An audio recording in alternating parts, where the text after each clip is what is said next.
Hola, soy Marco Antonio León Hernández, regidor del municipio de Querétaro.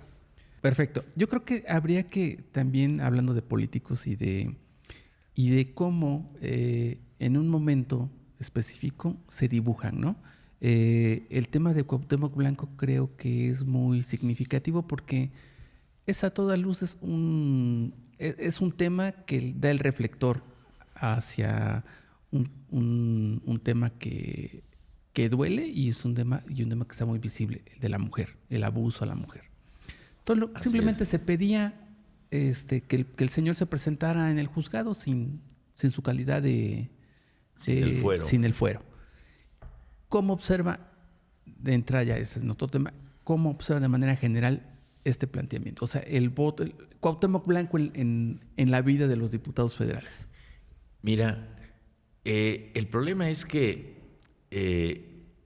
hay dos juicios, uno que se llama estrictamente juicio político y el otro el juicio de procedencia, que es cuando la Cámara le quita el fuero a alguien que está acusado y queda a disposición de la autoridad. Finalmente los dos tienen un carácter político. Uh-huh. En la historia de la Cámara,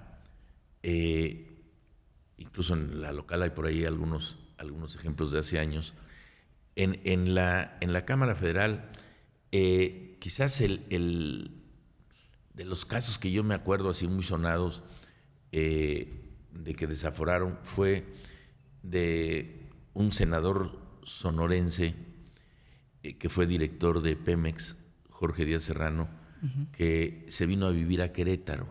Él vivió aquí ahí en Galindo. Ahí yo tuve la oportunidad de platicar varias veces con él.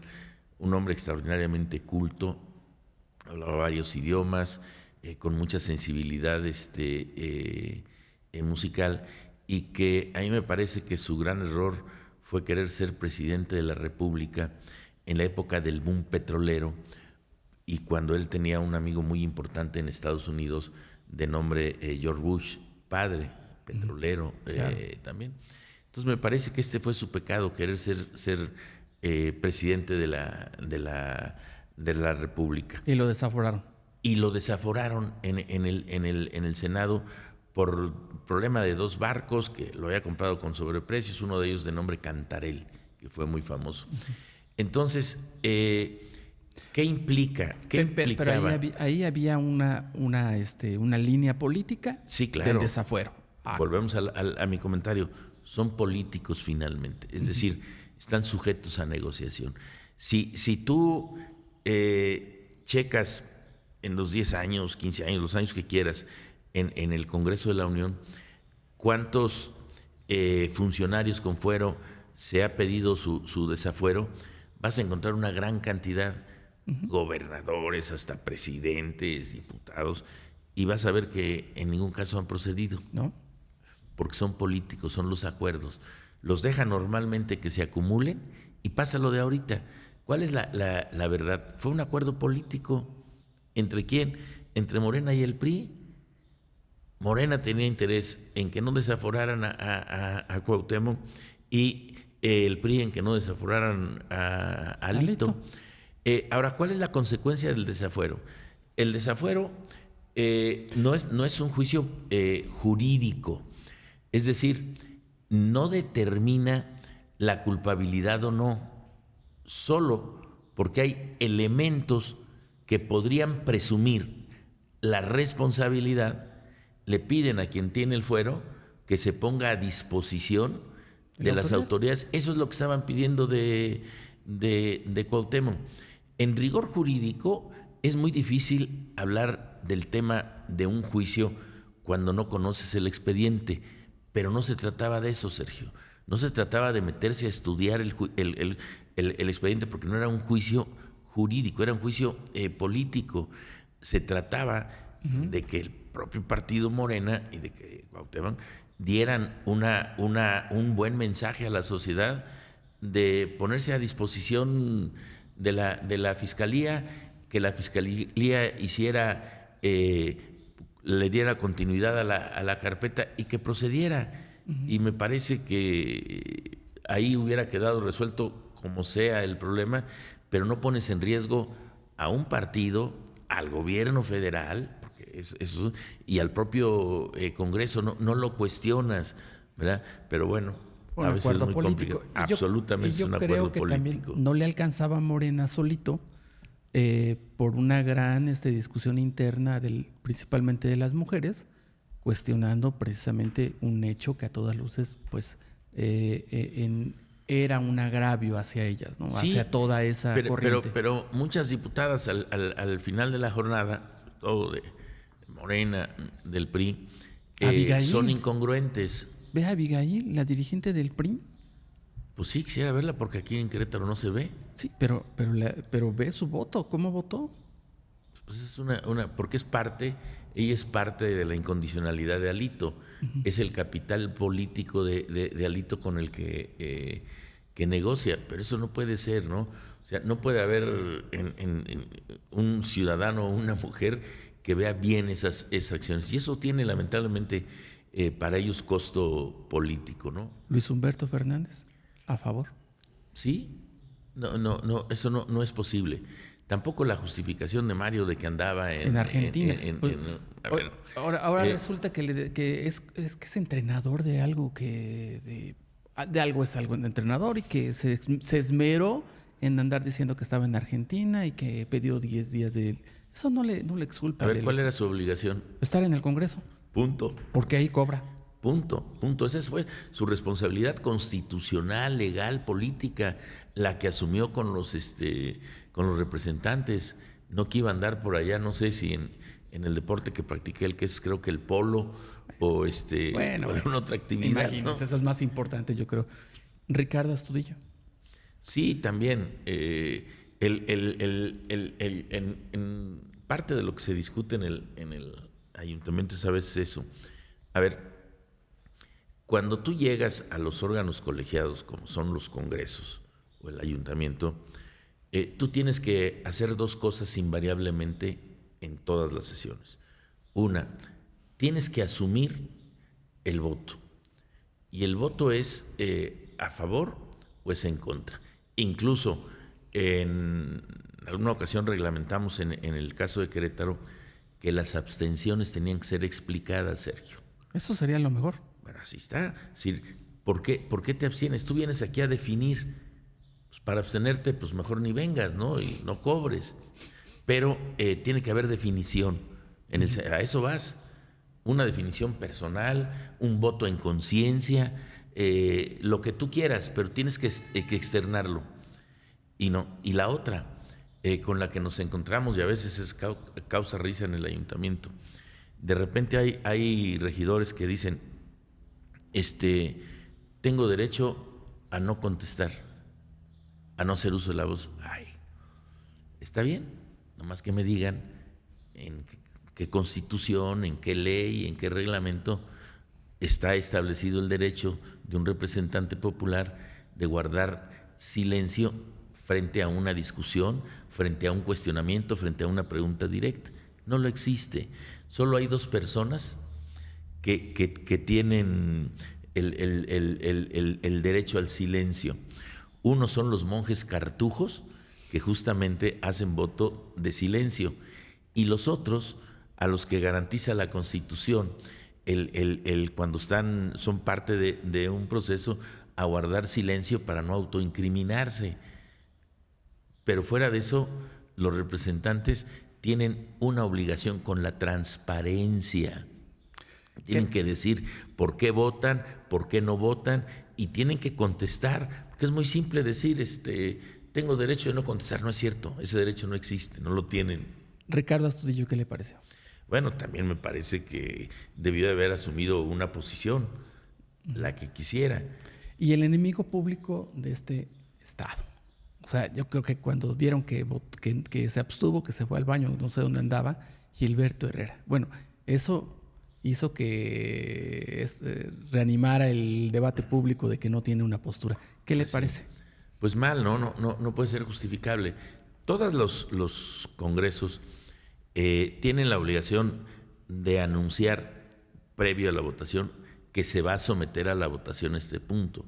Y en general los congresos, salvo el de Querétaro, tienen altavoces, de tal manera que se escucha hasta en los baños la discusión y se escucha el llamado a votación. O sea, no hay pretexto. No hay pretexto, simplemente. O sea, aquí el que no quiso votar es porque no quiso No hay votar. pretexto y es obligación asumir una posición, la que quieran, y en consecuencia asumir las consecuencias, valga la redundancia, ¿no? Pues sí. Los 2 votaron a favor, 3 se fueron al baño, quién sabe dónde, y 3 dijeron que habían votado por el favor, que también son de esas conveniencias, ¿no? Así Sosa, la señora García, la señora García, Lorena García, que quiere ser gobernadora. Sí, bueno, tiene el derecho constitucional. Todos queremos ser gobernador. Oye, antes decíamos, Sergio, cuando estaba, como diría mi amiga Josefina. ¿Pérez Pardo o quién? No. Josefina Pérez Pardo hace muchos años que no la veo. Pues yo tampoco. Por ahí debe de andar. A la José. No, Josefina Mesa. No, pues también No, otra. dice cuando los partidos tenían más arraigado el sistema patriarcal, ¿no? Uh-huh. Cuando era determinante, decían, es que pues las mujeres no pueden ser candidatas a la presidencia de la República. Y alguien decía, oye, ¿cómo? ¿Por qué? Pues es que nunca cumplen la edad, ¿no? Hoy sí ya tienen, afortunadamente, ya son mayores de edad y ya aspiran, ¿no? A mí me parece sano la expresión en los partidos de quien quiera ser. Sí, claro. Es decir, el tapadismo, eso ya también es historia de un régimen en el que yo participé mucho, pero ya está superado. A mí me parece que está bien. Finalmente... O sea, yo no me sorprendo por eso, sino que también la sorpresa viene de cuando no hay un trabajo político. O sea, digamos que tampoco hay quien ha llegado sin trabajo político, hay que también decirlo, ¿no? Sí, mira, es que esa es parte del viejo régimen en el que yo me formé. Decía una ley no escrita. El viejo régimen se manejaba mucho con leyes no escritas, y había sabios de la política que conocían las reglas no escritas, ¿no? Decían, ¿cuál es la línea? La misma, nomás no la pierdas. Pues no sabías qué te estaba diciendo. Ese era el... Pero usted fue maestro y sabio de esas reglas no escritas. Yo fui aprendiz, ¿no? Decían, ¿cuántos? Para ser presidente de la República, decían, se requieren, más allá de los requisitos constitucionales, 2 cosas. 1, haber tenido un cargo de elección popular, y otro, haber tenido carrera de partido. Todos lo tienen hasta Díaz Ordaz. Uh-huh. Echeverría tiene carrera de partido, pero no tiene cargo de elección popular previo. Y después de ahí en adelante ya es muy relativo, salvo Colosio, que tuvo cargo de elección popular de diputado, de Peña senador, Nieto también, y la carrera de partido. Y Peña Nieto, que fue diputado local y fue gobernador, ¿no? Claro, sí. Y bueno, pues ahora... Y un gran arrastre.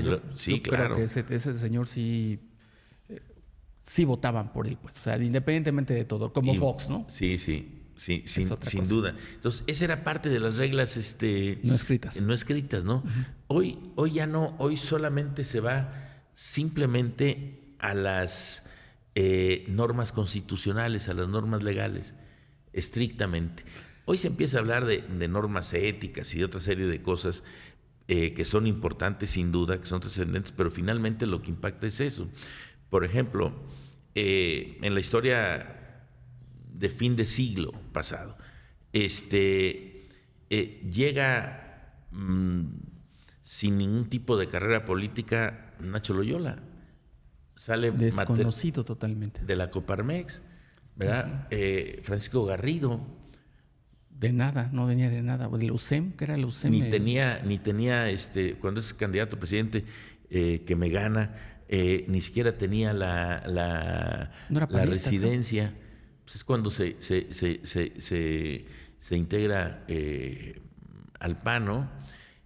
Manuel González Valle, bueno, había sido regidor. Pero no fue gobernador. Y Pepe Calzada había sido senador, tenía alguna carrera de partido, ¿no? Y luego Pancho Domínguez, ¿no? Pancho Domínguez, es así. Que tenía allí una carrera que fue forjando de diputado federal, de presidente municipal, de senador, de gobernador.